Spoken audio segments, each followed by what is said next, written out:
8.3 IPsec. In previous topic, you learned about the types of VPNs.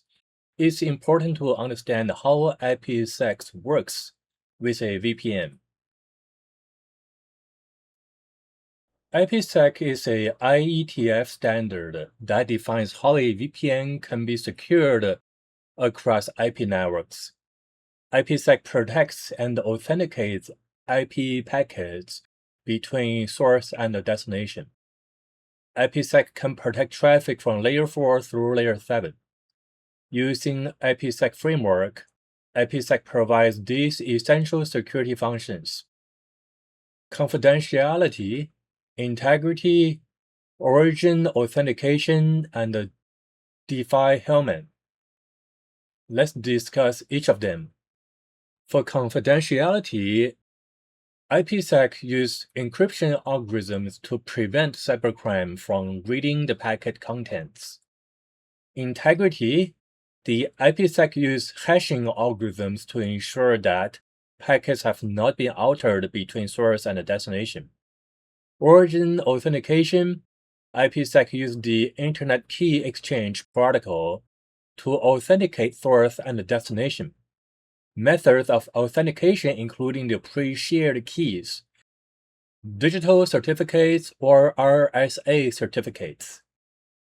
For diffie-Hellman, the secure key exchange typically using various groups of DH algorithms. This figure shows the main choice that must be made when configure IPsec. Think of IPsec as a frame.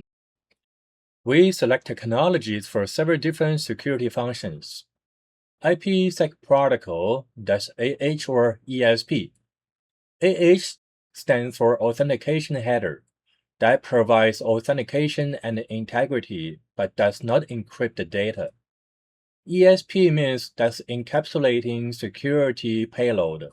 It can provide encryption, authentication, and integrity. In modern VPNs, ESP is normally used. Confidentiality means encryption. It protects data so unauthorized people cannot read it. The figure shows DES, 3DES, AES, and SEAL. AES is the important modern choice. DES and 3DES are now considered obsolete. Integrity, that's MD5 or SHA. It determines whether the data was changed during transmission. MD5 is obsolete. SHA family algorithms are stronger.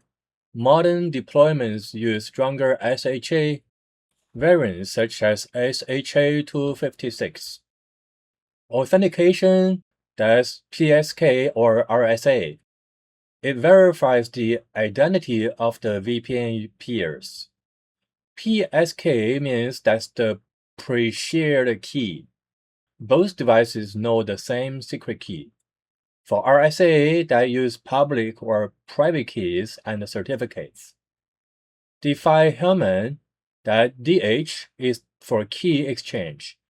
It allows two VPN peers to securely establish shared keying material over the untrusted network. Examples in the figure include DH1, DH2, DH5, or higher groups. Higher modern groups provide stronger security. DH1, DH2, and DH5 are legacy choices. Here shows the different IPsec functions and their descriptions. IPsec protocol. The choice for IPsec protocol include Authentication Header, AH, or Encapsulation Security Protocol, ESP. AH authenticates layer 3 packet. ESP encrypts the layer 3 packet. For confidentiality, encryption ensures confidentiality of layer 3 packets. Choices include the Data Encryption Standard, the DES, Triple DS, 3DS, Advanced Encryption Standard, AES, or Software-optimized encryption algorithm, SEAL. No encryption is also an option. Integrity ensures that data arrive unchanged at the destination using a hash algorithm, such as Message Digest 5, the MD5, or Secure Hash Algorithm, SHA. Authentication. IPsec use Internet Key Exchange to authenticate users and devices that carry out communication independently. So it uses several types of authentication, including username and password, one-time password, biometrics, pre-shared keys, and the digital certificates using the Revest, Shamir, and Admin algorithms. Diffie-Hellman, IP used the DH algorithm to provide a public key exchange method for two peers to establish a shared secret key. There are several different groups to choose from, including the DH14, 15, 16, and the DH19, 20, 21, and 24. DH1, 2, and 5 are no longer recommended. The figure shows examples of SAs for two different implementations. An SA is the basic building block of IPsec. When establishing a VPN link, the peers must share the same SA to negotiate key exchange parameters, establish a shared key, authenticate each other, and negotiate encryption parameters. 8.3.3 IPsec Protocol Encapsulation. Choosing the IPsec protocol encapsulation is the first building block of the framework. IPsec encapsulate packets using authentication header or encapsulation security protocol. The choice of AH or ESP establish which other building blocks are available.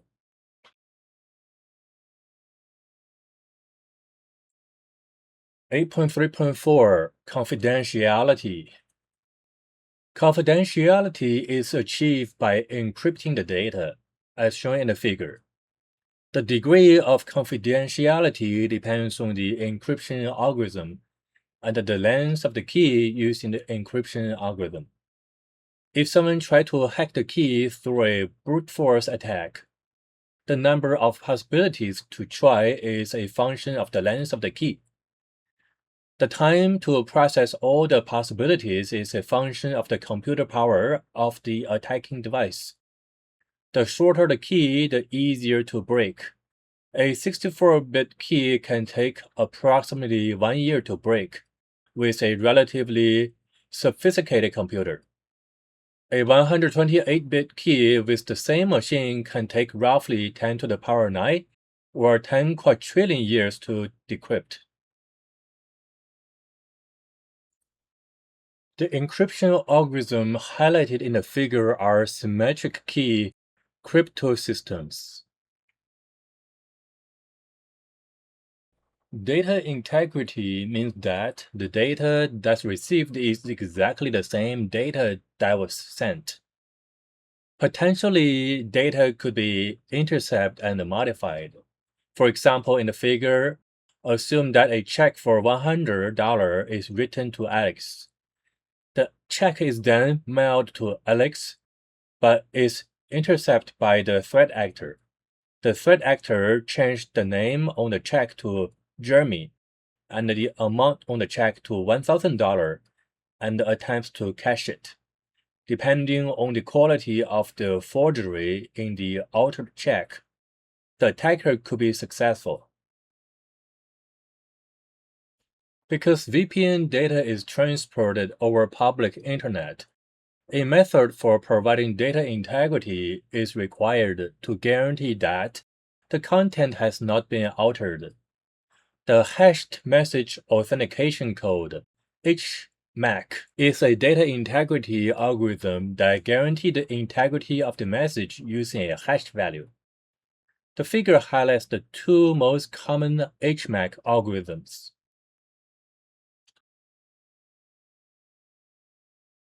8.3.6 Authentication.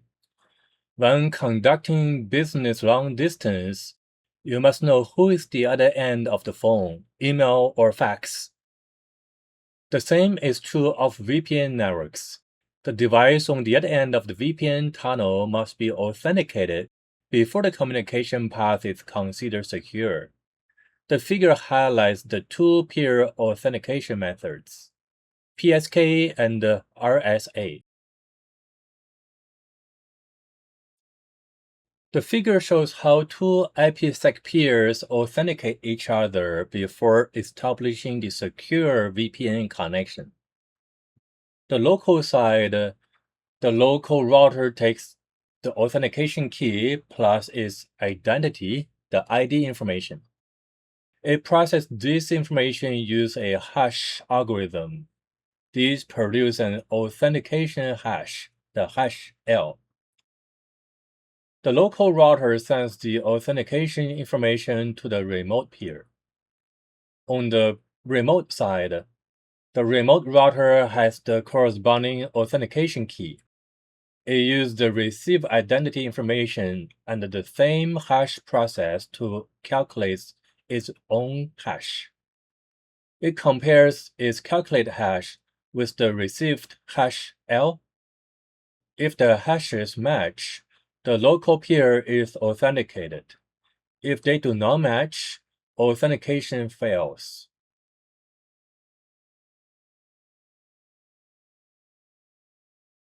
This figure shows how the RSA digital signatures can authenticate IPsec peers. On the local router combines its authentication, identity information. A hash is calculated, producing hash L. The local router uses private key to sign the hash. This creates a digital signature. The digital signature plus the digital certificate are sent to the remote router. The remote router receives the digital signature and the certificate. It obtains and verifies the sender's public key from the certificate. The public key is used to verify the digital signature and validate the original hash L. The remote router independently calculates a new hash from the received identity or authentication information. It compares the two hashes. If computed hash equals to verified hash L, so the authentication succeeds. 8.3.7 Secure Key Exchange with Diffie-Hellman. Encryption algorithms require a symmetric shared secret key to perform encryption and decryption. How do the encrypting and decrypting devices get a shared secret key? The easiest key exchange method is to use a public key exchange method, such as Diffie-Hellman, the DH as shown in the figure. DH provides a way for two peers to establish a shared secret key that only they know, even though they are communicating over an insecure channel. Variations of the DH key exchange are specified as DH groups. DH groups 1, 2, and 5 should no longer be used. These groups support a key size of 768 bits, 1024 bits, and 1536 bits, respectively. DH groups 14, 15, and 16 use larger key size with 2048 bits, 3072 bits, and 4096 bits, respectively, and are recommended for use until 2030. DH groups 19, 20, 21, and 24 with respect key size of 256 bits, 384 bits, 521 bits, and 2048 bits support elliptical curve cryptography, the ECC, which reduces the time needed to generate keys. DH group 24 is the preferred next-generation encryption. The DH group you choose must be strong enough, have enough bits to protect the IPsec keys during negotiation. For example, the DH group 1 is strong enough to support DS and 3DS encryption, but not AES. If the encryption or authentication algorithm use 128-bit key, use group 14, 19, 20, or 24. However, if the encryption or authentication algorithms use a 256-bit key or higher, use group 21 or 24.